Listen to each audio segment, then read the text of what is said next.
जनतेचा हक्काचा आवाज. आपण एक व्हॉट्सअप स्टेटस ठेवला आज, त्याची चर्चा फलटणमध्ये बरीच होती. काय सांगाल भाऊ त्याबद्दल? कुठलं मी रोज स्टेटसच टाकतो. आज कुठलं आता 2-3 तासापूर्वी ठेवलं ते. खासदारांना जरा मी सल्ला दिलेला ते वर नाही, ते सुरुवात याच्यावरनं झाली की माझ्या सभापती पदावरनं बोलले आणि भयंकर पुळका आलेला त्यांना शिवरूप खर्डेकरांचा. आणि शिवरूप खर्डेकरांना 30 वर्ष आम्ही वापरून घेतलं आणि मी आता त्यांच्या पाठीशी उभा आहे, खंबीरपणे उभा आहे, ठामपणे त्यांची मी बाजू मांडणार, हे करणार ते करणार असं काय काय बोलत होते. म्हणून मी ते बोललो. एक म्हणजे मला स्पष्ट करायचं आहे की सभापतीपद मला शेवटच्या काही 2-4 महिनेच मिळालं. माझ्या आधी खर्डेकर, रेश्माताई भोसले, मग धुमाळ मॅडम आणि सांगळे मॅडम हे होऊन गेलेले सभापती आणि मी सभापतीपद आधीच नाकारलेलं. माझी पहिली निवडणूक होती ती मी गटाच्या जीवावर निवडून आलेलो. माझा काही तालुक्याशी फारसा संपर्क नव्हता. मला गटाच्या जीवावर आणि माझ्या कुटुंबाच्या जीवावर जी निवडणूक निवडून जिंकून आलो आहे, त्याच्यानंतर एवढं मोठं पद स्वीकारणं मूर्खपणा ठरला असता, म्हणून मी ते स्वीकारलं नव्हतं. 4 चौघात चेष्टा झाली असती माझी, मी ते पद घेऊन बसलो असतो. मी आधीच नाही म्हटलेलो आणि त्यांना माझ्यामुळेच संधी मिळाली. मी नाहीच म्हटलं आणि त्यांना काय कमी द्यायचं राहिलं? त्यांना सगळंच तर दिलं, काय कमी करायचं राहिलं? फलटण एज्युकेशन सोसायटीवर घेतलं, तिथे त्यांच्या वडिलांच्या नावाने शाळा आहे आसूमध्ये. त्याच्यानंतर जिल्हा बँकेवर संचालक केलं, ते झालं. मार्केटिंग कमिटी अनेक वर्ष होती त्यांच्या ताब्यात. कारखान्यावर पण बहुतेक असतील होते ते. त्याच्यानंतर सभापती, पंचायत समिती सभापती केलं. काय करायचं आता? फक्त कुठून तरी दुसऱ्या तालुक्यातून आमदार बिमदार करायचं राहिलेलं फक्त. आणि दुसऱ्याची ह्यांची पाठराखण करण्यापेक्षा, म्हणजे शिवरूप खर्डेकरांची किंवा माणिकराव सोनवलकरांची, तुम्ही स्वतःच्या कार्यकर्त्यांना जपा अशी मी माजी खासदारांना सल्ला दिली. कारण की त्यांना काय ते कार्यकर्ते जपता येईना. जपता येत असते, निष्ठावंत घरं त्यांच्याही पाठीशी उभे आहेत. त्यांच्या संघर्षात अनेक जणांनी त्यांचीही साथ दिली. तर त्यापैकी कोण निष्ठावंताला एवढे मोठे पद देण्याची ह्यांची ताकद होती, तर आज जे माणिकरावांना पद दिलं ते ह्यांच्या निष्ठावंत कार्यकर्त्यापैकी कोणाला देता आलं नाही का? ते का करत नाहीयेत? कारण की ह्यांचा टाइमपास चाललाय, सगळा पोरखेळ आहे की मी या राजगटाच्या टीममधून माणूस ओढून घेतला, मी असं केलं, मी तसं केलं. ह्यांचा हा सुडाचं राजकारण हे करतात.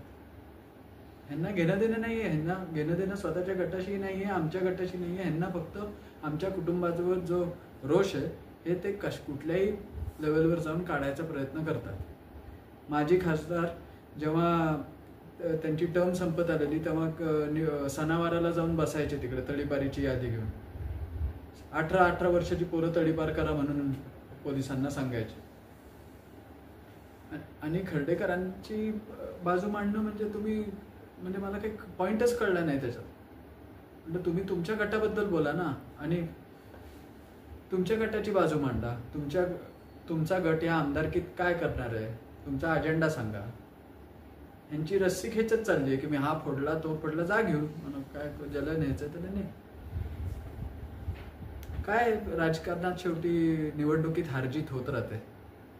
जे होईल ते होईल.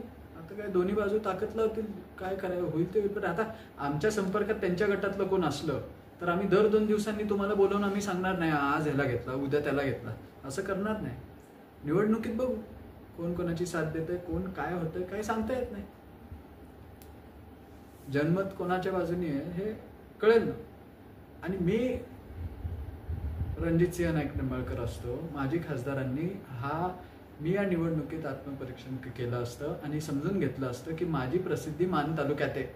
मला मान तालुक्यातून 24,000चा लीड मिळालाय. फलटण तालुक्यात मला 15,600 रोखलंय. मी इथला फलटणचा नादच सोडला असता. मी त्यांच्या जागी असतो तर मी मान तालुक्यातून त्यांच्या मित्राच्या विरोधात आता येत्या विधानसभेला उभा राहिलो असतो. आणि हे मोठी मोठी पदं नवीन आलेल्या लोकांना देऊन त्यांची जुनी घरं 100% नाराज करून ठेवणार आहेत ते. आणि आमच्यावर नेहमी त्यांचा ते बिनबुडाचे आरोप असतातच. आणि हा एक मुख्य म्हणजे आरोप असतो की ह्यांच्या घरातच पदं असतात, हे असतात. ह्यांचे वडील खासदार होते, हे खासदार झाले, ह्यांचा भाऊ नगरसेवक आहे. आता बाकीच्या निवडणुका हे जिंकू नाही शकत, मी काय करू? यांच्या मिसेस जिल्हा परिषद सदस्य झाल्या, आणखी काही निवडणुका जिंकल्या असते, काही संस्था यांच्या ताब्यात आल्या असत्या, तर 100% यांनी ते केलं असतं. तरी आमच्याबद्दलच बोलायचं. बरं, बोलू द्या त्यांना काय बोलायचं ते, तो काही विषय नाही आहे. आणि खर्डेकरांबद्दल तुम्ही जो मला मागे प्रश्न विचारलेला तेही सांगतो की मी कुठे त्यांच्याबद्दल काय वेडीवाकडी टीका केली किंवा मी कुठे त्यांच्यावर खुन्नस. आम्हाला माहिती होतं वर्षोनवर्ष आम्हाला ते शिव्या घालायचे, आम्ही फक्त सहन करायचो. ते पाठीमागे आम्हाला शिव्या घालतच असायचे. फार मध्य प्रदेश, इकडे तिकडे राजस्थान फिजस्थान कुठेही जाऊन कुठल्याही लग्नाकार्यात काही सांगायचे, आमच्याबद्दल काही बोलायचे, आमचंच खायचं प्यायचं आणि आमच्याबद्दलच वाईट बोलायचं. हे आम्हाला माहिती होतं, आम्ही फक्त सहन करत होतो. राजकारणात काही समीकरणं करावे लागतात, कॅल्क्युलेशन्स असतात, काही कॉम्प्रोमाइजेस करावे लागतात, जे खासदार साहेब, माजी खासदार साहेब पण करतायत ना. नाहीतर इतकं ह्यांना पुळका जिव्हाळा आणि निष्ठा असती तर त्या प्रवेश थांबवले असते आणि जो गट आत्ता आहे त्या गटावर ही निवडणूक त्यांनी पार पाडली असती. आणि खर्डेकरांवर टीका म्हणजे मी फक्त त्यांच्या मूळ गावाची चर्चा केली. माझ्या स्टेटसवर माझी जी न्यूज पडली त्याच्यात फक्त मी एवढंच सांगितलं की त्यांचं मूळ गाव आहे दानवडी. आता खर्डेकर तालुक्यातले नाहीत एवढंच सांगितलं मी. आणि तो जो गैरसमज होता, आम्ही अहवालावर छापायचो त्यांचा फोटो आणि हे ते इतका मान दिलेला, पण लोकांना त्यामुळे गैरसमज असा व्हायला लागलेला की ते काय आमच्या म्हणजे फलटण संस्थानाच्या राजघराण्याशी संबंधित काही आहेत, काही आमचं काय रक्ताचं नातं आहे की काय, असं थोडा म्हणजे मिसअंडरस्टँडिंग होतं. 18 ते 35-40 वर्षाच्या लोकांमध्ये तर नक्कीच होतं. ते फक्त मी स्पष्ट केलं की हे आहेत दानवडीचे. खर्डेकर हे कुटुंब हे एकटंच आहे. तालुक्यात खर्डेकर नावाची भावकी आहे का मला सांगा. फलटण कोरेगाव मतदारसंघातल्या गावांपैकी खर्डेकर नावाची भावकी कुठे आहे का सांगा. असेल तर मी राजकारण सोडून निघून जातो फलटण तालुक्यासोडून.